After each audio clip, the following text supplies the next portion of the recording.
Cornell Wilde, Samuel Goldwyn, and many other big stars. We'll have Tony Martin, Groucho Marx, and America's top songwriters, all part of this 50th birthday celebration of Beverly Hills. Son, I'd like to say a few words about Texas. Chico, I'm glad you said that, because one of the reasons we love Beverly Hills so much is because of the low taxes. Some joke. Well, tell me, who wouldn't say that when you live in a town like this? And here's one of the reasons why. Mayor George W. Davis. This is your turn, Mayor. And George,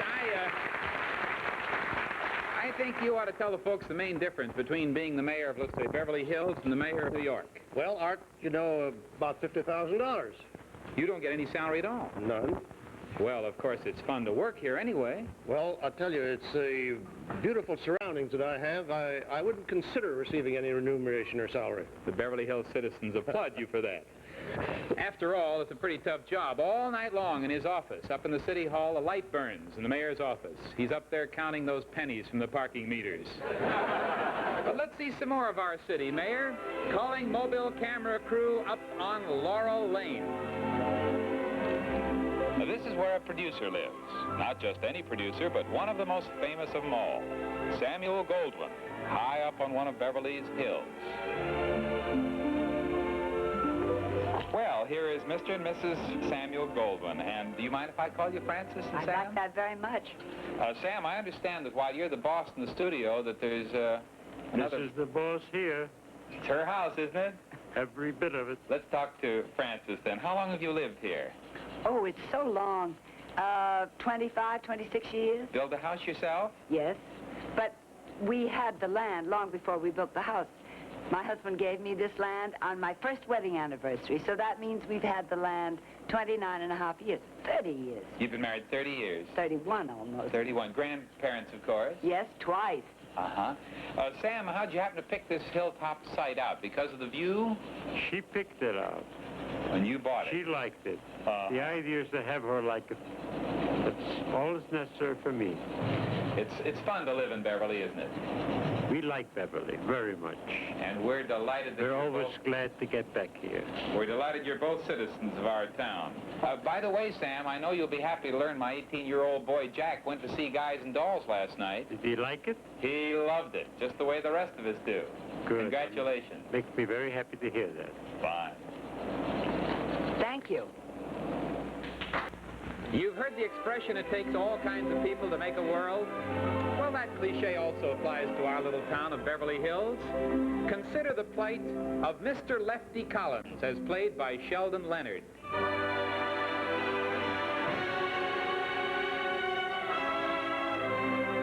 Good evening. It would not be enough for me to say that this is my city and I love it. Be more to the point for me to say that this is my city and you can have it. To elucidate, let's go back to the day that I come to Beverly Hills looking to buy a house.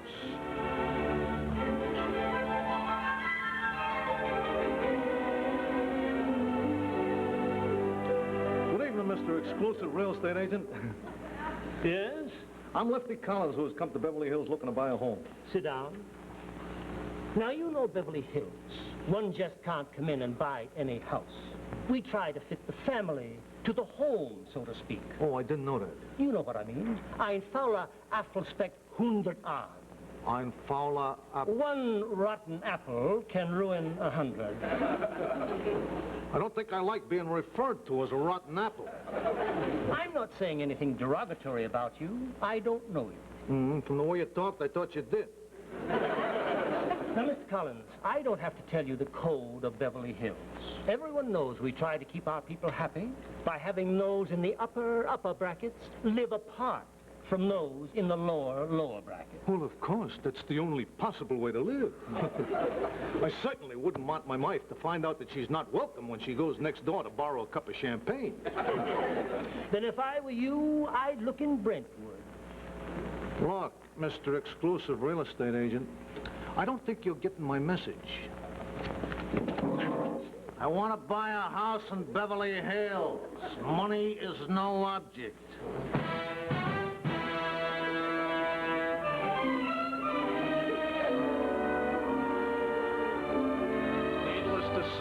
bought the house in Beverly Hills. It's right next door to the home of one of the most prominent movie stars in the racket, so naturally it behooved me to make the acquaintance of my distinguished neighbor at the earliest opportunity.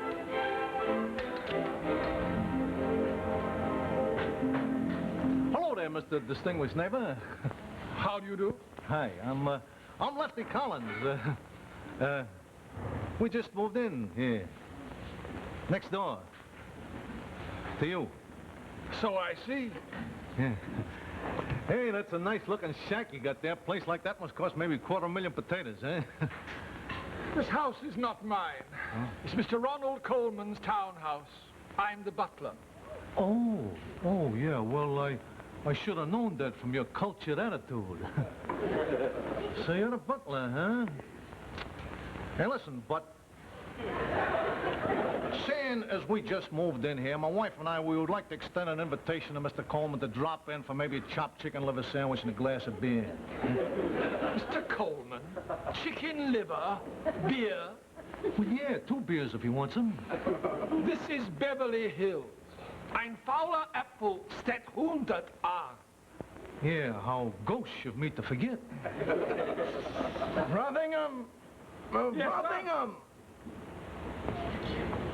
I'm talking to that new neighbor, sir. Well, then spray yourself and come in here at once. Certainly, sir. Good day, sir. Yeah, see you around, but...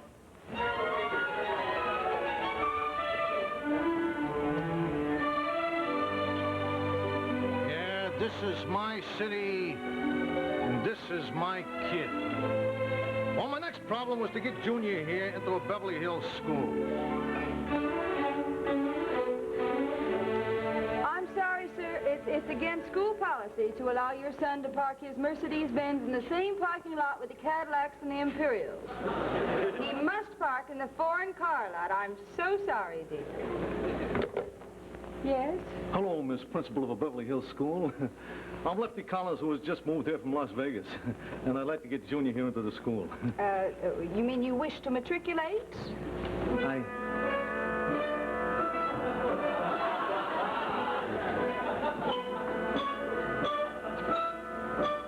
Do we get one answer between us? Just what can I do for you? Well, like I said, I want to get Junior here into the school. Sit down, both of you. Both of you. Our standards are very high here, Mr. Collins. As you know, ein fauler Apfel steckt 100 Jahre. Every place I go in this town, they call me a rotten apple. Oh, you're much too sensitive, Mr. Collins. Here at Beverly School, we're just as much interested in the parents as we are in the pupils. Now, tell me, what is your home life like? What is, well, just the average American family, I guess. After supper, we watch television, and then when Junior here finishes with his homework, then he and the wife and me, we deal out a little 5-card stud. Yeah, small stuff, dollar limit. Don't want to corrupt the kid, you see. Just the average American family. Oh, and your social life. I see here that you live next door to my good friend Ronald Goldwyn. Are you acquainted with him? Well, no, but I know his butler. I know his dog. He knows his dog. Just who are your friends? Who, could I try another category? Please go on, Mr. Collins. Yeah, who? Well, I know a couple of waiters at Lenny's. No, huh? Well, I know the counterman at Schwab's drugstore. My wife knows the checker at McDaniel's Market. I know their dog. He knows their dogs.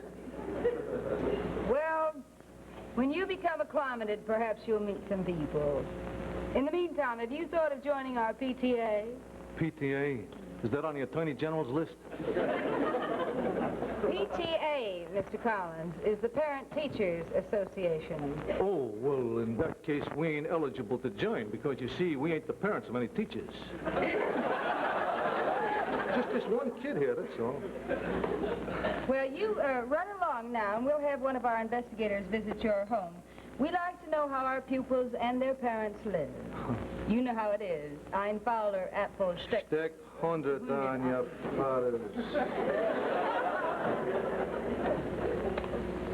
That bum's never gonna make it.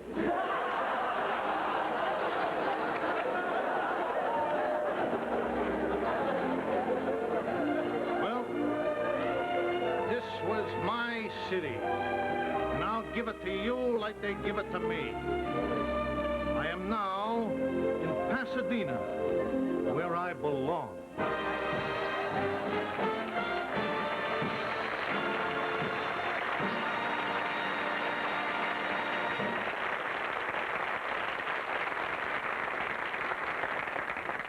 There's always somebody willing to turn an ash can in Beverly Hills.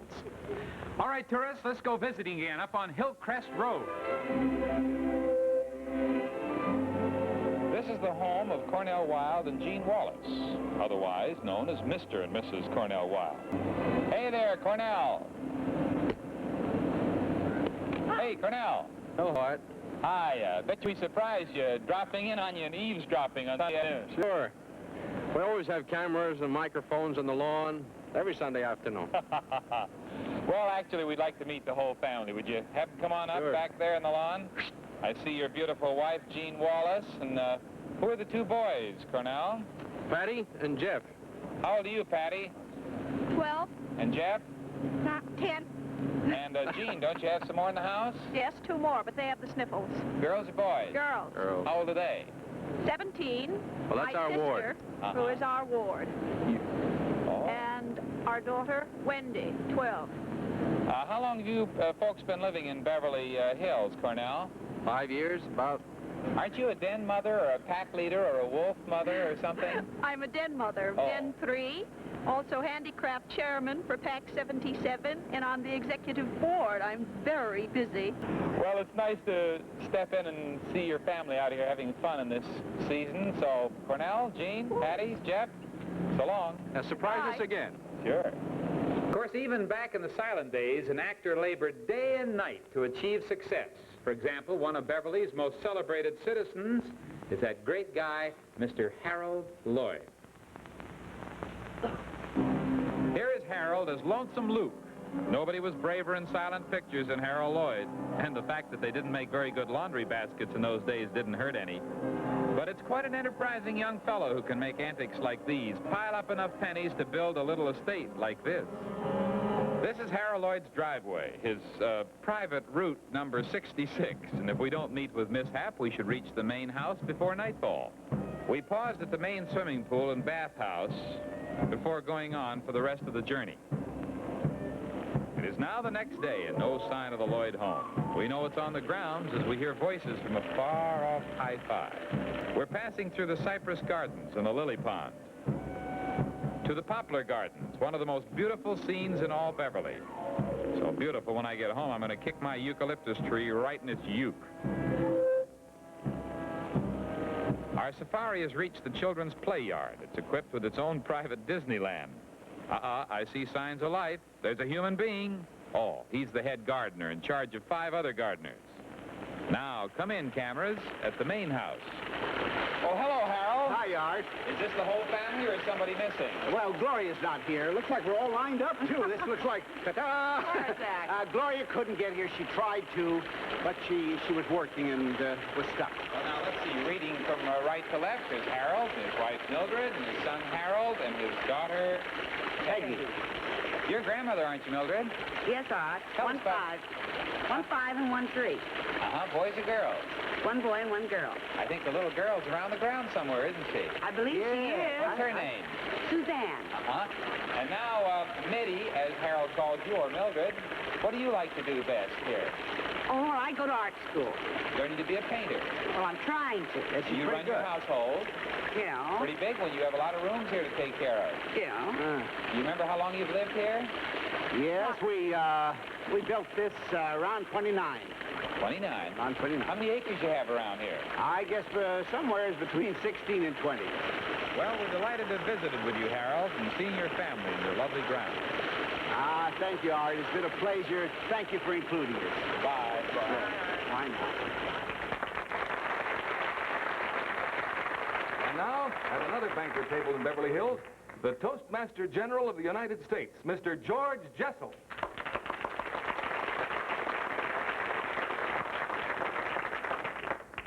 Thank you, thank you. And first, a word about the chicken served here tonight. One word, leather. I am frequently asked how it is possible for a human stomach to stand 200 dinners like this every year. And tonight I'm going to reveal for the first time the secret of the Jessel digestion. Are you ready?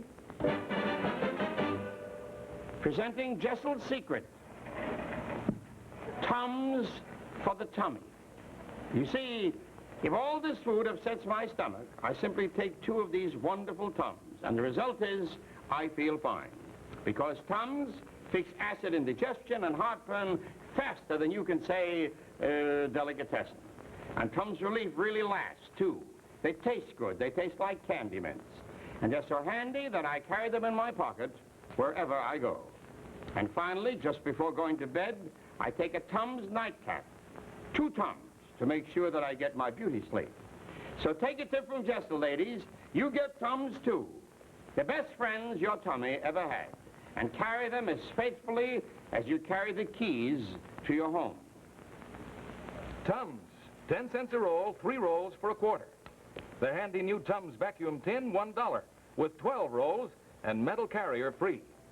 Fix acid indigestion the modern way. Get Tums for the tummy right away.